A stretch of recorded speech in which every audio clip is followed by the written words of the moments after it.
বিভিন্ন সমস্যায় ভারাক্রান্ত, মানুষ যখন পৃথিবীর জৌলুস ফেরাতে ব্যর্থ, তখন মুশকিল আসান রূপে অবতীর্ণ হয়েছে একদল প্রজাপতি।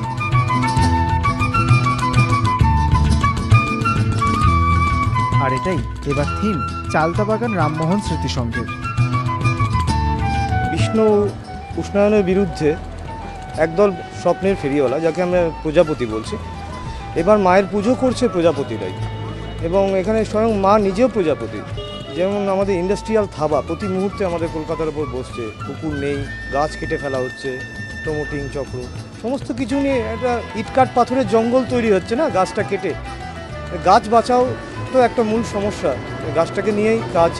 সেখানে প্রজাপতিরা গাছ বাঁচাচ্ছে, ওদের ডানায় যে রঙটা রয়েছে সেই রঙের মতো সুন্দর করে তোলার জন্যই, ওরা পৃথিবীকে আবার রঙিন করে তোলার জন্যই কাজ করছে, এগিয়ে চলেছে। ওদের এই এগিয়ে চলার পথে অনেক বাধা বিপত্তি আসছে, এটাকে ওভারকাম করার জন্য দেবতাদের সাহায্য নিচ্ছে, দেবতাদের সঙ্গে কনভারসেশন চলছে প্রতিনিয়ত।